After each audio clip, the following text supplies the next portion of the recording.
Swayam Prabha. Digital India. Educated India.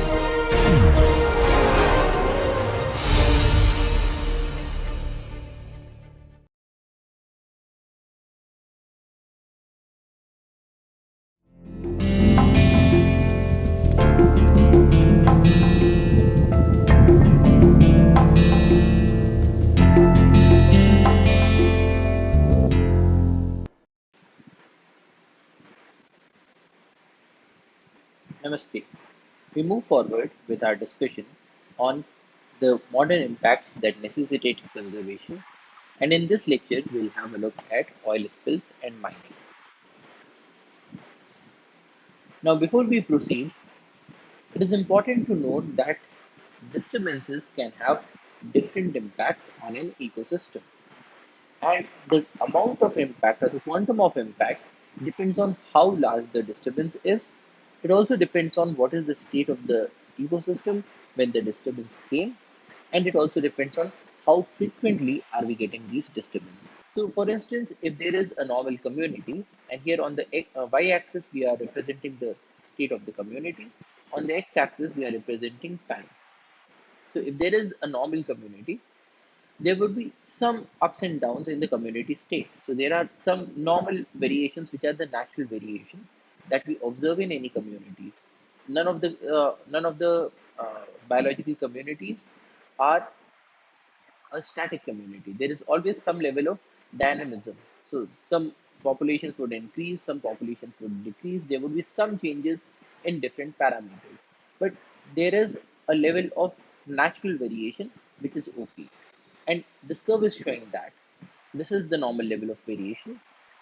And then if there is a single large and infrequent disturbance, LID stands for a large infrequent disturbance. So there is this disturbance at this point time t, and the state of the community shifts from normal to an altered state. So from this normal curve, it comes down. But then, because the community was a normal community, it would have some level of resistance and also some level of resilience. So, after this disturbance is gone, the community would try to come back to its normal state, and which is what we are seeing here. There is this period of recovery, and in this period of recovery, the community is trying to move back to its normal state. And after this recovery period, we find that there is this community has come back to the state where it was before the large infrequent disturbance. So, in short, if there is a normal community and there is a large infrequent disturbance, the community will shift from a normal state to an altered state, and after a time period for recovery, it will come back to normal. Of course, if the large infrequent disturbance is so large that the community has ceased to exist, then that is another matter. But in most of the situations, we observe that after a while, the community does drop back. Now, what happens if you have another large infrequent disturbance? So we are seeing a normal community here, and then there is this large infrequent disturbance.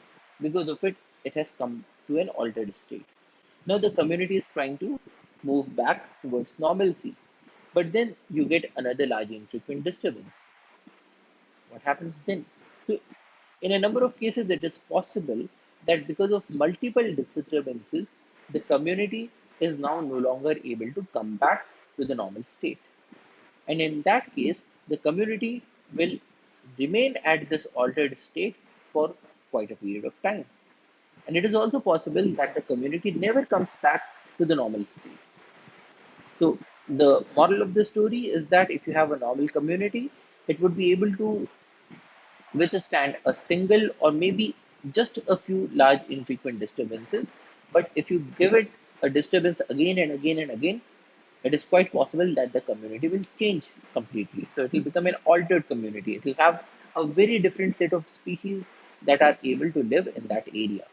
Or probably it turns into an area which cannot support any further species. But this is what happens when the community is there in a normal state. What happens if the community is already disturbed from the beginning? So you have A community which is not normal, it is not altered, but it is somewhere in between. And it is continuing like this, and then you get a large infrequent disturbance. The community shifts to an altered state, and now it is no longer able to come back. Now, what can be the reasons for such disturbance to the community? Well, there could be many reasons, such as, say, pollution. So there is a community, so you are talking about a forest, for instance, and in this forest, there is such a huge level of pollution that most of the animals are already sick. Or let us consider a lake. And in this lake, if we are dumping industrial effluents or say municipal waste, then there is so much level of disturbance that the lake community or the lake ecosystem is already in a very disturbed state. And if you have an ecosystem or a community which is already disturbed, you give it any further disturbance and it might not be able to come back to a natural state. Now, in this context, what are the large infrequent disturbances? Some very common large infrequent disturbances are things such as fires, such as a forest fire. So if you have a forest and you get a forest fire, large number of organisms perish. But if you have a certain patch of forest that remains, then the organisms that remain in that area, they will be able to procreate, they will increase in their populations. The trees that are there, they would give off seeds, and these seeds would then repopulate the whole of the forest. These animals would then repopulate the whole of the forest. So, in the natural circumstance, if you have a single forest fire, it's okay. The forest community will be able to come back. But then, if you have a forest fire again and again and again, and especially if it's not a natural fire, a forest fire, if it is an anthropogenic forest fire. Now, in our country, we know that as much as 95% of the forest fires are of human origin. Now, if that be the situation in a number of areas, then it is possible that we are shifting the community from a natural state to an altered state. Another LID is storm or tsunami.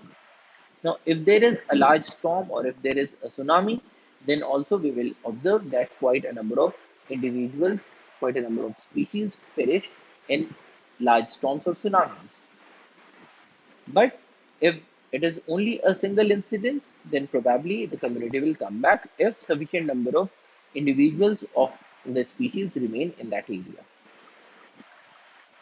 Another large infrequent disturbance is an oil spill or things such as climatic extremes, in excess of floods, in excess of drought.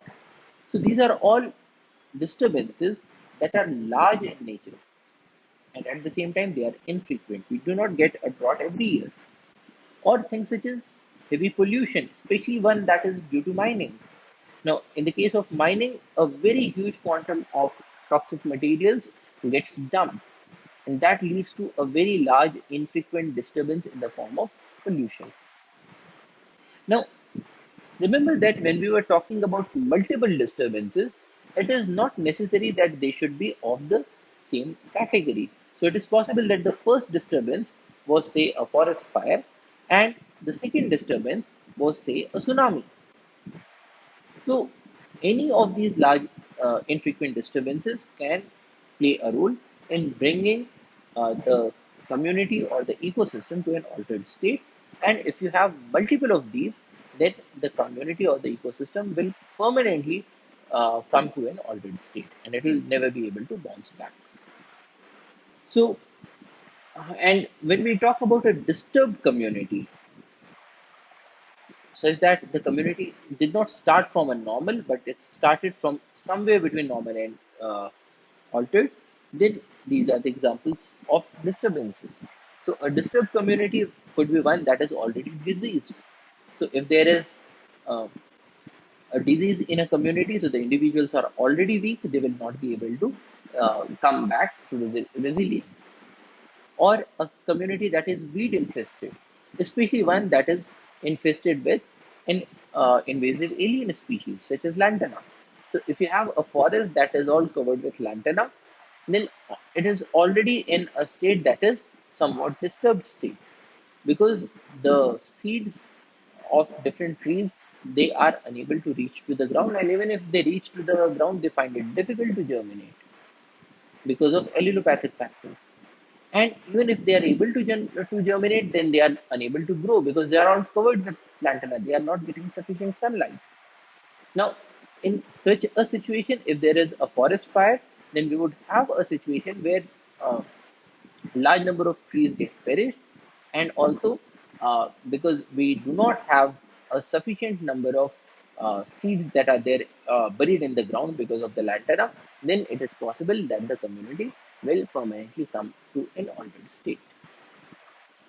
Or a community that is facing competition from livestock, especially for grazing activities, or a community that is already suffering from pollutants, such as a lake in which we are dumping industrial effluents on municipal base, or a community that is already facing climatic changes, such as global warming. So all these are examples of disturbed communities, and disturbed communities are much more susceptible to the disturbances. And if you disturb a disturbed community further, then it is quite possible that the community will never be able to come back to a normal state. Now, in this lecture, we will concentrate on one such large infrequent disturbance, which is the oil spills. Oil spill is defined as the release of liquid petroleum hydrocarbon into the environment. Now, as we all know, the liquid petroleum hydrocarbon, petroleum, the word root is oleum is oil and petro is rocks. So this is the rock oil. Essentially, petroleum is made from the remains of animals that were buried millions of years back. And because of intense heat and pressure inside the earth, slowly and steadily they got converted into petroleum. So these are mined. So we drill holes into the earth and we extract these oils. And after refining, we get things such as petrol or diesel or kerosene or LPG and so on. Now, if this liquid petroleum, which was deep inside the earth, if it comes to the surface, either naturally or because of some accidents or intentionally. But if it comes to the surface and if it gets released into the environment, then we say that we have a situation of an oil spill. Now, this oil spill can occur on land or it can occur in water. On land, a classical example is the Kuwaiti oil lakes that were formed during Iraq's invasion of Kuwait. So in this case, the oil gets spilled over the land and it forms pools. An example of the marine oil spill is the Deepwater Horizon accident of 2010. So in the case of a marine oil spill, the oil gets released into the water. It may come to the surface, it may form an oil slick, it may spread to a large area, or it is also possible that that a portion of it gets dissolved or it gets sedimented. So according to the location, we have terrestrial oil spills and marine oil spills. This is how a terrestrial oil spill looks like. So this is an oil lake in Kuwait, and you can see that this large area of earth, it is uh, inundated with oil. So these are the oil pools that were formed. This is the Deepwater Horizon oil spill, and we can find that in this marine environment, you have a large amount of oil that is there on the surface. Now, on the basis of how it got spilled, we have three different categories of oil spills. We can have natural oil spills, such as the oil seeps in the Gulf of Mexico. Now, because the oil is found deep inside the earth, it is possible that some amount of it gets leaked. And this leaking oil will be known as a natural oil spill. An accidental oil spill is when nobody wanted to spill the oil, but then just because of an accident, it got spilled out into the environment, such as the Deepwater Horizon accident. And we can also have intentional oil spills, such as the Gulf War oil spill, in which case the armies may try, in the process of destroying the oil wells, they may spill out the oil. So it was done intentionally. The intention was to destroy the oil wells. and the effect was that the oil got spilled. Now, this is an example of a natural oil spill. So, this is the Gulf of Mexico, and we can see that these lines are the oil that is getting uh, spilled out naturally. When oil gets spilled, quite a large amount of hydrocarbon comes out into the environment. So, what is a hydrocarbon? A hydrocarbon is an organic compound consisting entirely of hydrogen and carbon, and they form a major chunk of the petroleum oil. So, petroleum oil is comprised of a large variety of hydrocarbons, which are organic compounds made entirely out of hydrogen and carbon. So, hydrocarbon, hydro is hydrogen and carbon is carbon. So these are some common hydrocarbons that we find in oil. We find alkanes, cycloalkanes, and also organic compounds such as benzene, toluene, naphthalene, anthracene, and so on. Now, on the basis of their specific gravity, are classified into groups 1 to 5. The group 1 comprises of very low specific gravity hydrocarbons such as kerosene. Now, very low specific gravity means that when these oils get released into a water environment, say a marine environment or a lake environment, then these are going to float on the surface of water. Group 5 comprises of very high specific gravity oils such as bitumen, and here the specific gravity is greater than 1, which means that when they get released into the environment, then they are going to sink. If they come into a water body, they will sink to the bottom. And group 2, 3, and 4 are there in between. So, this classification based on specific gravity is useful when discussing the fate of oil and the persistence of the oil spills. Now, hydrocarbons are also classified in one other way, which is on the basis of how they are formed. So, the first classification is petrogenic. Petro means rock, and genesis is formation. So, petrogenic means hydrocarbons that are formed out of rocks. So, they are derived directly from the mineral oils. Of course, we are not saying that there are rocks that get converted into hydrocarbons, but then these are the hydrocarbons that are directly derived from petroleum, that is the rock oil. So, these are petrogenic. Another category is pyrogenic. Pyro means heat and genesis is formation. So these are those hydrocarbons that are formed through heating, which is they are derived from incomplete burning of mineral oils. The third category is biogenic. Bio is life and genesis is formation. So these are those hydrocarbons whose formation is related to some sort of processing in life or in a living organism.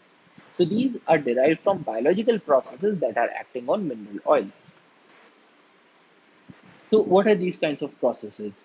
What is the fate of oil in the marine ecosystem? So when oil gets released into the marine ecosystem, some part of it, especially the one that has low density or low specific gravity, that will come to the surface. Whereas the other portion that is of a greater density that will sink down in the form of sediments. So the first thing is that we find some portion floats and the other portion sinks. A third portion may even get dissolved in water. So there could be certain compounds in the oil that get dissolved in water. Also, we can have some amount of dispersion. Now, in the case of dispersion, we can have very small particles that remain suspended in the water. So, uh, and when you have this layer that has come to the top, we can have some amount that gets evaporated, especially due to heat. So there will be some portion that gets evaporated. Some other portion may be reacted upon because of air and because of light in a process that is known as photooxidation. And most of the oil will spread. So when it spreads, it may even get into a beach, in which case we say that it has stranded into a beach, or it can spread. There is also the process of emulsification. In the process of emulsification, the oil reacts with certain other compounds and becomes emulsified, which means that it becomes more and more dispersed in the water. Then when it is there on the surface and also inside the marine environment, it can interact with living organisms. Now, if there are certain organisms, such as say a dolphin that comes to the surface for breathing, or a bird that comes to the surface to catch a fish, then this oil may result in coating of their bodies. Some portion may even be eaten or drunk by these animals. So there will be these processes of coating and ingestion. And finally, the oils that remain in the marine environment, some portion of it may get degraded by the living organisms, and some other portion may get accumulated into their bodies in the process that is known as bioaccumulation. When the oil spill interacts with the organisms, it can have several impacts on the ecosystem. When the oil gets coated upon the bodies of the organisms, it may result in physical smothering, which will reduce the ability of the organism to move, to feed, and also there will be a loss of thermoregulation, which means that the organism will not be able to maintain its own body temperature. So it may die out of hypothermia or hyperthermia. Also, uh, upon coating, there will be some amount of hydrocarbons that get absorbed through inhalation of volatile hydrocarbons. So they are coming in through the air passage. So the animal is breathing these oils, and the volatile components are getting into the body of the animal through the air passages. And some of these hydrocarbons may result in toxicity to the animal. Another portion may get absorbed through the skin and through the mucous membranes. Again, there might be some level of toxicity because of this absorption. Then we had seen that some portion of this oil gets dissolved, and the portion that gets dissolved may get absorbed through the skin or it may get absorbed through the food. And in both of these cases, also there will be some amount of toxicity. Now, there are several factors that influence the quantum of impact that the oil will have on these organisms. So, there are factors such as seasonality, the breeding season. So, if the oil spill occurs in a breeding season, then it is the season where the organisms need more amount of food because they are preparing to produce the next generation. So if it happens during the breeding season, then the quantum of impact on the ecosystem will be much greater. Or if there are eggs or juveniles that are present. So if the parents get to the marine environment to catch a fish, so suppose there is a bird that has laid eggs, and one of the partners goes to the marine environment to catch a fish, and its body gets covered with oil. Once it comes back and once it sits on the egg, then it is possible that the egg will also get covered with oil. When that happens, then because there is a chick that is developing inside the egg, it will also get impacted. Or if there are juveniles, because we have seen in a number of cases that very young or very old individuals are much greater impacted by any of these disturbances. So, if you have juveniles, then the oil spill will have a disproportionate negative impact on the species. Then it also depends on whether the species is playing a key role in the ecosystem. So, if there is an impact on keystone species such as mangroves, then the overall impact of oil spill on the ecosystem will be much greater. Now, what is a keystone species? A keystone species is one that has a function in the ecosystem that is disproportionate to its actual numerical abundance. So, for instance, if you consider an ecosystem and there are a few mangrove trees in that ecosystem, the roots of the mangroves will be providing shelter to n number of species of the marine environment. So, fishes will be using the roots to lay their eggs so that the eggs are protected from the predators. The frogs will be using this area. Uh, the reptiles will be using this area, and the uh, the branches and the leaves of the mangrove are also used as food by a number of organisms. The branches are also used by different birds for their perching and roosting behavior. Now, if mangroves get impacted because of the oil, then it will result in an impact on all of these different categories of organisms. So, if the species that gets impacted is a keystone species, then the overall impact on the ecosystem will be much greater. Then, lifestyle factors also play a role.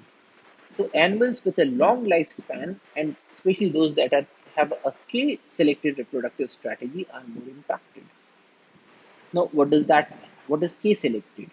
Now, in a number of organisms, we find that there are two major sorts of reproduction strategies. The first is known as an R selection or a rate dependent selection. So, what happens in the case of an R selected species, such as, say, mosquitoes? So, every generation will have a very large number of mosquitoes. The parent mosquitoes will not take care of the offsprings, and there will be a large mortality in every generation. But still, because so many large number of mosquitoes have been formed, they have been produced, so even if a majority of them die off, the few that remain will lay so many number of eggs that the species will continue. So this is an R selected species. And if because of oil spill there is an impact on an R selected species, the impact will be much lesser, because even if a few individuals remain in this species, the species will continue. On the other hand, there are certain other species that are constant selected or K selected, such as, say, elephants. Now, in the case of an elephant, each litter will only have a single offspring. So, in any uh, birth, will only find a single calf. Now, this single calf requires quite a lot of support from its parents. So, the parents will have to provide it with food, the parents will have to protect it, the parents will have to train it. And it will spend a very long period of time with its parents. And ultimately, when it becomes mature, it will have sexual maturity at a very late age. And when it also gives rise to its offsprings, in every batch, there will be only a single elephant that gets born. Now, this is a K selected species. The K selected species emphasizes on parental care, and it emphasizes on having less number of offsprings.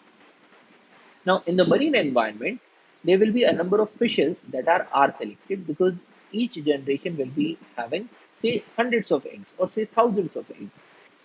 But then there are also species such as whales or dolphins that are K selected, because they only give rise to a single offspring and they do a lot of parental care. Now, if a species is K selected, then the impact of oil spill will be much greater, because a few individuals that remain after being impacted from the oil spill, they will not be sufficient to continue the species, because they, in any case, will be having just a single offspring. So the lifestyle factors also determine what is the impact of oil spills on the organisms. Another factor is the health and condition of the organisms. If there are organisms that are already stressed because of some disease, or if they are migrating, then the impact is much greater. And because of these factors, we connect two terms with the impact. The first is vulnerability. Vulnerability describes the likelihood that a resource will be exposed to oil. And the second term is sensitivity, which assumes that the resource is exposed to oil and then describes the relative effect of that exposure. So, for instance, a deep water coral, because it is deep inside the water, is not quite vulnerable to a surface oil spill, because the surface oil spill comes to the surface, and so an organism that lives here is not that much vulnerable because it is not getting exposed. But it is possible that this organism, while not very much vulnerable, is sensitive. So a deep water coral may be sensitive, so that if it ever gets exposed to even a small amount of oil, the impact will be much greater. So you can have some certain species that are vulnerable. So the species that come to the surface, such as dolphins, are much more vulnerable than deep sea species. And there are certain species that are sensitive, such as the corals, and there are certain other species that are less sensitive. Also, when we talk about the oil spill, one major impact is toxicity. Toxicity is the potential or capacity of a material to have adverse effects on living organisms. So, when we say that oil is toxic, we mean that it has an adverse effect on living organisms. And this toxicity may be acute toxicity or chronic toxicity. Acute toxicity involves harmful effects in an organism through a single or a short term exposure. Whereas chronic toxicity is the ability of a substance or mixture of substances to have harmful effects over an extended period, usually upon repeated or continuous exposure, sometimes lasting for the entire life of the exposed organism. Acute means something that acts in a short period of time. So, an organism gets exposed to oil and there is an adverse impact right away, then we will call it an acute toxicity. But if there is an organism that gets exposed to oil, probably in a much lesser concentration. So when we talked about uh, the portion of the oil that gets dissolved in the water, so what we are talking about is that there is a portion that gets dissolved. Now, there are organisms that are living in the middle or they are living in the bottom. So, they are getting exposed to a very small amount of oil that was dissolved in the water.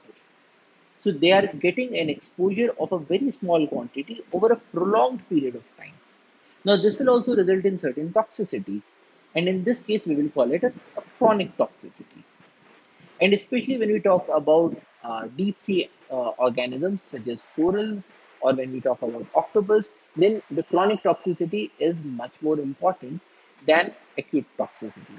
But when we talk about those organisms that come to the surface, such as dolphins, or the birds that come to the that do fishing and then come in to direct contact with the oil, in those cases, acute toxicity is much more important.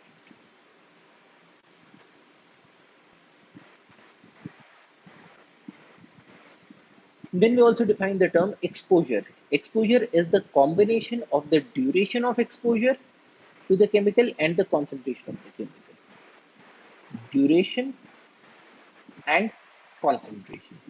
Now, why is exposure an important term? Well, it is because if if there is an organism that is getting exposed to a very concentrated form of oil, such as an organism that has come to the surface for breathing and it is completely covered with the oil. So then it is receiving the oil in a very concentrated format.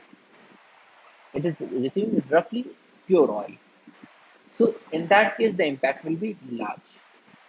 On the other hand, if there is an organism that gets oil in lesser concentration, but it gets oil for a very prolonged period of time, so the concentration is less, but duration is large, then also we will find that the impact will be much greater.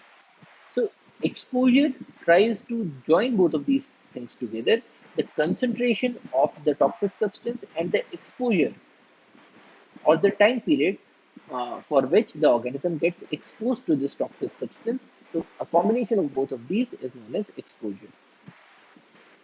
And when we talk about exposure, we also talk about the exposure routes, which is the way the organism is exposed to the substance, which can include ingestion, which is the organism is eating the oil directly or it is getting the oil through its food, or absorption through the gills or through contact with skin. And we also define magnitude. The magnitude of a toxic substance depends on the sensitivity of the organism to the chemicals and is also a function of the concentration and the duration, that is the exposure. So essentially what we are saying is that if you have an organism that is exposed for a very less to a very less concentration for a very less period of time and is also very less sensitive, in that case the magnitude of impact will be less. But if the exposure is medium and the sensitivity is high, or the exposure is large and the sensitivity is high, then the magnitude of impact of oil will be much greater. And when the impact is large, then we may even see lethal effect. Lethality which means death of the organism. So you have an organism that was exposed to a substantial period of time at sufficient concentrations, and the organism is also sensitive, then it is possible that the animal will or the organism will die. In which case, we will say that the oil is having a lethal impact on that organism. But we can also have sublethal effects, which do not result in a death, but they result in a reduction of biological function or health, such as the ability to grow, ability to reproduce, or the condition of the skin. Now, whenever we find an oil spill, the lethal effects are much more pronounced and they are much easier to quantify.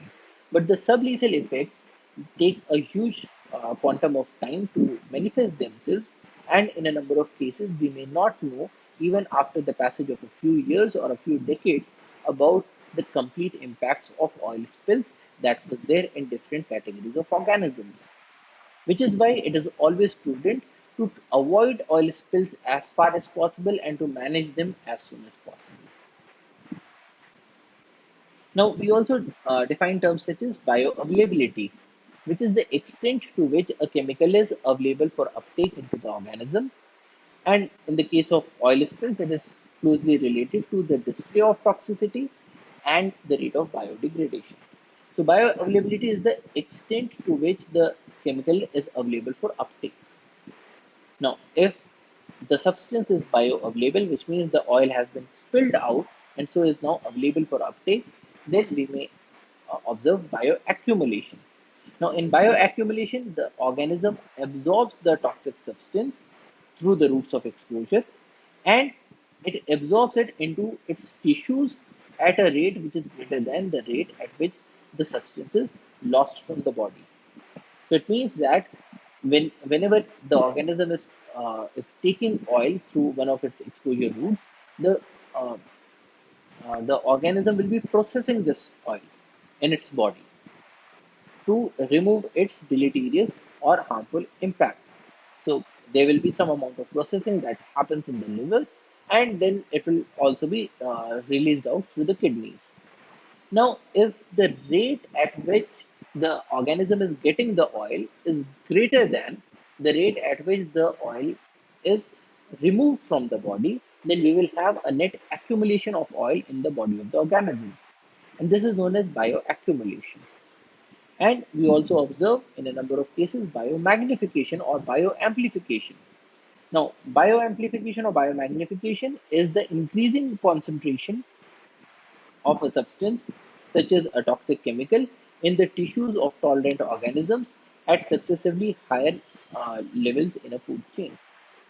So, what it is saying is that if there is bioaccumulation, so say the oil gets stored in the lipid tissues of the body, so the organism that is lower in the food chain, such as planktons, they will have a lesser concentration of oil in their bodies. But those organisms that eat these planktons, they will be getting the oil that is there stored in the bodies of so many planktons. So if we say consider a zooplankton that is eating up the phytoplanktons, the concentration of oil in the body of zooplanktons will be greater. And it will be further greater in the case of a fish that is eating up the zooplanktons. And even further, in the case of a fish that is eating up these fishes that were eating the zooplanktons. So as we move up and up the food chain, the concentration of the toxic chemicals, in this case, the chemicals from the oil, it goes on increasing. And we have demonstrated evidence of biomagnification, especially in the case of chemicals such as DDT. And you can observe that if the concentration is in water is as low as 0.01 ppm, the planktons have 5 ppm, the fish have 4 to 300 ppm, and the fish eating birds have 1600 to 2500 ppm. Now, the important thing here is that the planktons may not be impacted by such a low dose of DDT in their body. 5 ppm is a very small dose. But at this dose of 1600 to 2500 ppm, these birds will start showing symptoms and impacts of DDT in their body. So, biomagnification results in a greater concentration of the toxic chemical in the bodies, which results in a much greater impact of the toxic chemical in the bodies of these organisms that are higher up in the food chain. So we can also quantify the impacts on different animals. So the planktons are sensitive, and the oils may result in acute, chronic, and sublethal effects. However, they recover quickly because they have short generation times. But the seabed life, it gets ecologically significant concentrations of dissolved or dispersed oil. So it is not getting exposed to the soil, to the oil directly because it is not there on the surface, but being in the seabed, it is getting dissolved or dispersed oil. But the impact is rarely below 10 meters. The subsea blowouts, on the other hand, this here we are talking about the natural oil spill. So the subsea blowouts may have a higher potential for seabed impacts in deep water, and sedimented hydrocarbons may also pose a risk to the bottom dwellers. So if you remember, here we said that a portion of the oil gets sedimented, and when it gets sedimented, then the impact on the life on the seabed is much greater. Then, in the case of fish, we see acute, chronic, and sublethal effects.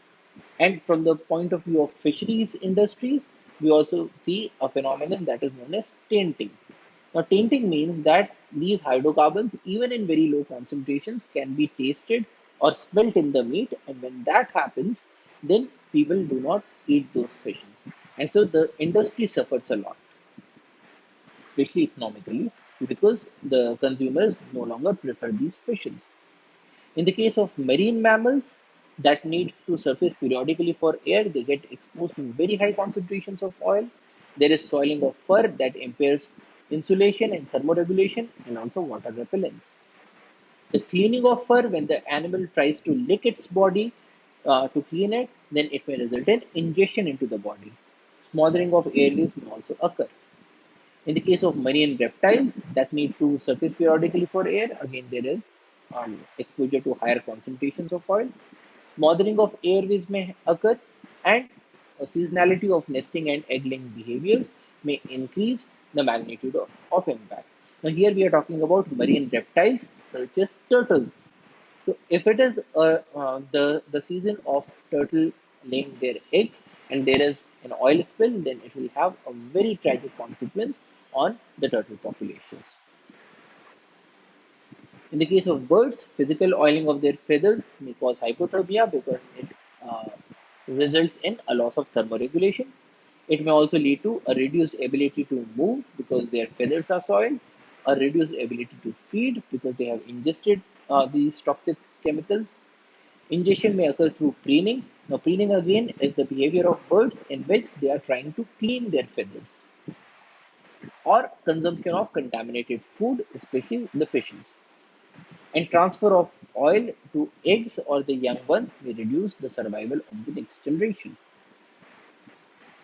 In the case of shoreline and coastal habitats, the seaweeds are much better protected from oil impacts due to their mucus coating that resists the oil. But the mangroves, which are keystone species, they can get killed by viscous oil that covers their pneumatophores. Pneumatophores are are special adaptations in which case the roots go against the gravity and come up for air, and if these get blocked, then the plant will not get air. Burrowing crabs may get killed when their burrows are penetrated, and so it is important that we reduce the impacts of oil as soon as possible. Now, in reducing the impacts, the first thing is cleaning. Cleaning is defined as the return to a level of petroleum hydrocarbons that has no detectable impact on the function of the ecosystem. So in the case of cleaning, what we are doing is that we are reducing the concentration of these oils that have been spilled to such a level that they no longer pose a risk to the ecosystem. And we'll look at the methods of cleaning in a short while. The second thing that we need to ensure is recovery. Recovery of an ecosystem is characterized by re-establishment of a biological community in which plants and animals characteristic of the community are present and are functioning normally. So what we are saying is that in the cleaning operation, we will reduce the oil, we will remove the oil, but then because the oil already has had certain impacts on the ecosystem, we will ensure that the ecosystem is also able to recover back. Now, how do we ensure that it recovers back? If there are certain species that have become locally extinct, we may try to bring them from other areas and repopulate this area. Or we may try to ensure that there are no further disturbances to this area. So recovery operations also play a key role. Now, in cleaning operations, the first thing is containing and scooping. Now, in the case of contain and scoop operation, we use booms to contain a spill and a skimmer to collect the oil from the surface. So, because a majority of the oil comes to the surface, so we can contain this oil by using certain surface structures that are known as booms. And once the oil is contained, then it can be scooped using a skimmer. The second operation is burning, in which case the oil is uh, ignited on the site. The third is dispersal using chemical dispersants that break the oil into droplets, and that this leads to emulsification and facilitates the natural biodegradation. And a number of these dispersants are detergents, they are nothing else but detergents. Now, in the case of a detergent, it has a hydrophilic head and a hydrophobic tail. And so when there is an oil droplet, it will be surrounded by these detergent structures to form a missile. Now, in the case of a missile, all these tails are pointing towards the oil droplet and all the heads are outside. So this ensures that this oil droplet, it remains in the droplet form, and it is able to disperse off wind. And because it is small in size, so it can be acted upon by a number of organisms, especially microorganisms that can easily break it down. Or in certain cases, we just leave it as such because even addition of dispersants or detergents can have a negative impact. And if you have a very small amount of oil spill, then it is also prudent to just let nature act, because there are so many organisms that will be acting upon this oil. So it can be left as such for nature to take care of it, or we may make use of biological agents and fertilizers, which means that we can add the microorganisms, or we can add nitrogen and phosphorus that promote their growth. So if you have more number of microorganisms that are acting on the oil, then the oil will get cleaned up faster. So this is the idea behind the use of biological agents. Now, similar to an oil spill, another major large infrequent disturbance is mining. And mining has several impacts on the ecosystem, such as deforestation. So this is an area in Balaghat district of Madhya Pradesh in the year 2006. And then when mining occurred, this is the result. So you can observe that all of these forests, this thick forest, they are now gone. So mining results in deforestation. It results in soil erosion because now all of the soil is exposed, and so when it rains, then the soil will get washed away. If there are heavy winds, the soil will be removed. So it increases soil erosion. Mining results in the creation of sinkholes because now this area has been mined, and in that case, it results in the formation of certain sinks in this area. Now, these sinks can accumulate water in them, and they may accelerate the process of weathering of the calcium rich rocks in that area, which will result in the formation of sinkholes. It also results in water pollution, especially in the case of tailings dam. So tailings dam are those areas where the effluents are stored. So in the case of this Balaghat mine, this is a tailings dam. So the water that is rich in copper and other toxic elements is stored in this area. And if you look at these trees that were there in 2006, in 2018, all of these trees are gone because this is a toxic water. Nobody is coming here to cut these trees, but the trees die themselves because the water is toxic. So it results in water pollution. There is a loss of habitats, direct loss because the trees are gone, and indirect loss because of pollution. Now, this is an example of Oak Teddy mine, which is there in Papua New Guinea, and we can observe this mine through the years using satellite imagery. Now, this is the mine in 1984. So this is Oak Prairie, and we can see that this is a small area. Now, the important thing about this mine is that these people did not have a very good system of waste management. So whatever effluents or whatever noxious chemicals uh, were created by the mining operation, they were just dumped into the river. So here we can see that you have this river, and we have rivers here as well. So any of the dumpings would be dumped into the river. So this is 1984. This is 1991. So you can observe that this area has grown in size. We are also seeing a small growth in this side. But then the important thing is that because of the polluting action of these tailings that were just dumped into the river, we are also observing that the trees around the river are dying off.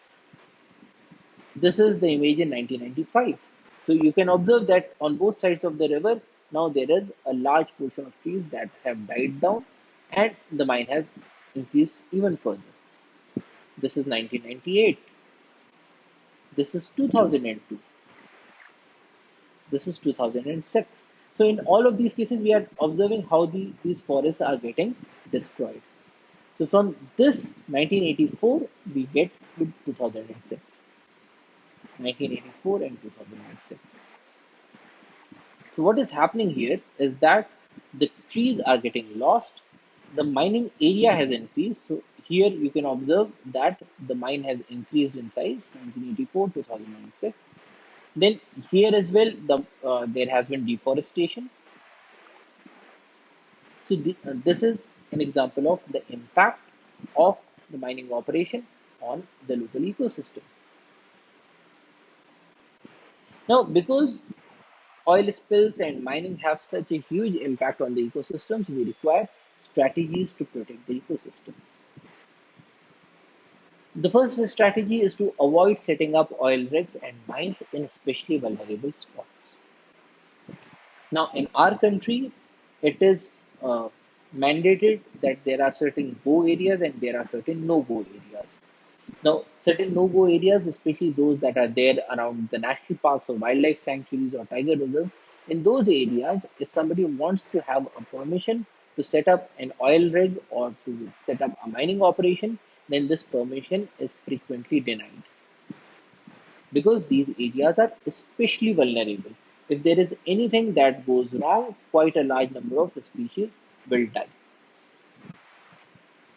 In those areas where permission has been granted for oil rigs or for mining operations, we require better technologies to prevent the spills, better technologies to reduce the amount of pollutants that are generated, better technologies to ensure that all the tailings are disposed of properly without polluting the environment.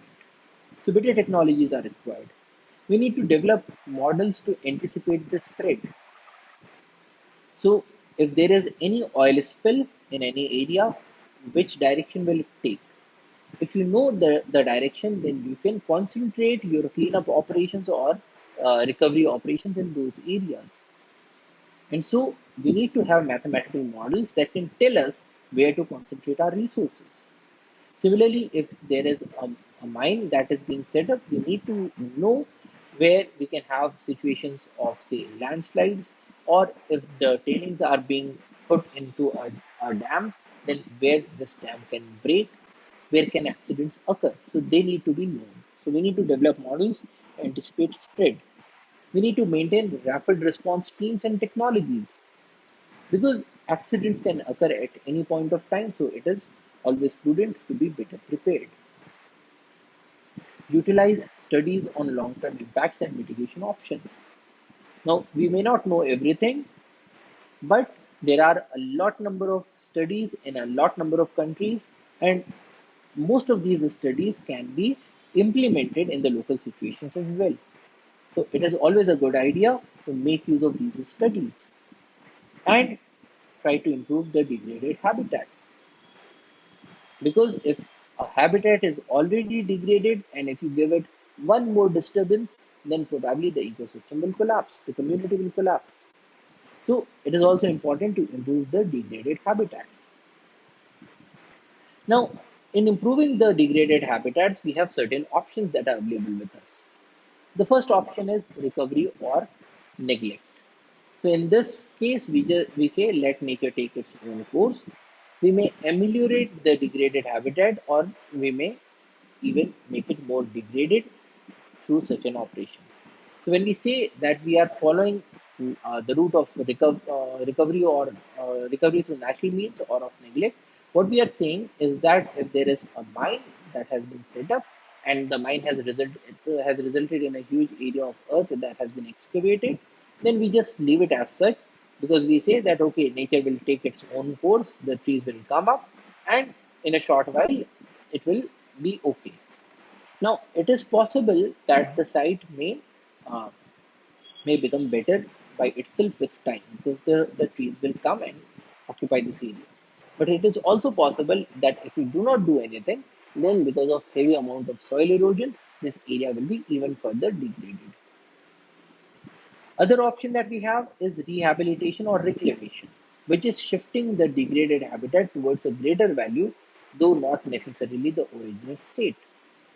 So in the case of rehabilitation or reclamation, what we are doing is that we are not targeting to bring this degraded state back to the normal state. So for instance, in the case of a mine, the area that has been excavated, we'll say that, okay, we are not aiming to bring it back to the natural forest, but probably we will bring it to, say, an artificial plantation, so that it is better than leaving the land excavated as it is, though it is not as good as bringing it back to the natural state. So this is the second option, which is known as rehabilitation or reclamation, where we convert it into where we shift the degraded habitat towards a greater value, though not necessarily the original state. If we aim to bring it to the original state, we call it restoration. Restoration is actively trying to return the habitat to its original state. So in the case of restoration, we are trying to bring it back to the same natural forest that was cut down for the mining operation. Another option is enhancement, which is improving the value of the habitat.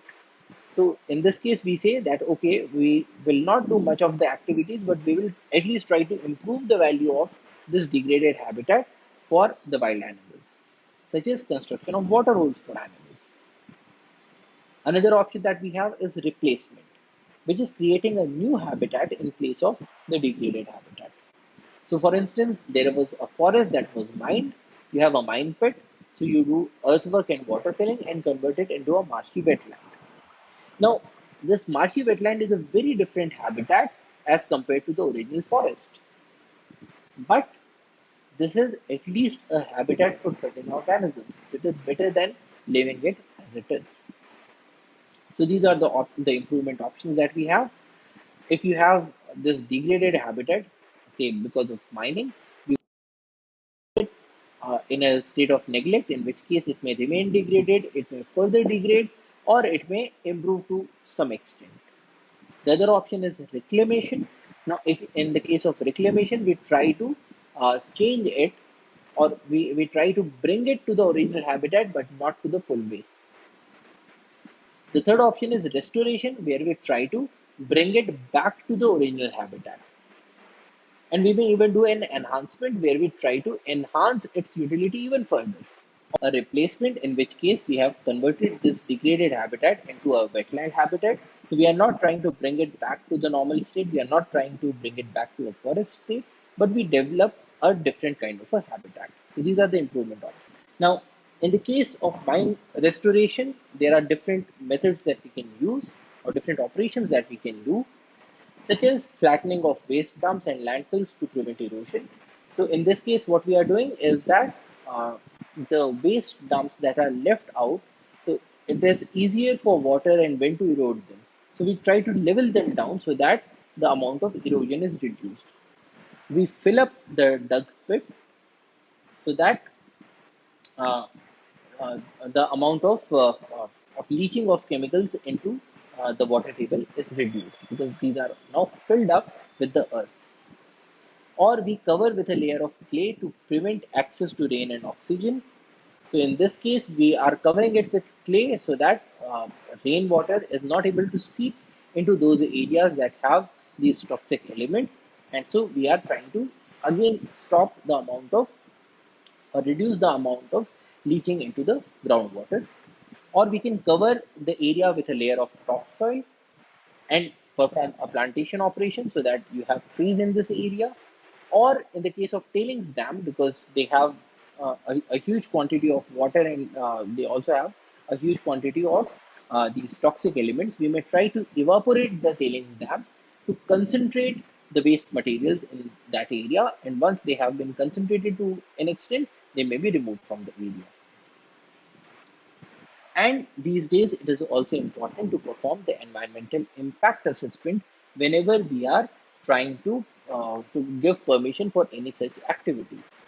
Environmental impact assessment is a process of evaluating the likely environmental impacts of a proposed project or development. So this is done before the permission is granted. So before giving somebody a permission to set up an oil rig or to mine in a particular area, we try to study what could be the likely impacts of this activity on the local environment, taking into account the interrelated socio-economic, cultural, and human health impacts, both beneficial and adverse. So in the case of environmental impact assessment, we also take into account the related socio-economic aspects, cultural aspects, and health aspects. So we try to ensure that all the stakeholders are positively benefited by any of these projects. If they are negatively impacted in a large way, then the permission should probably not be granted. So in this lecture, we had a look at two major large infrequent disturbances, the oil spills and mining. So that's all for today. Thank you for your attention. Jai Hind.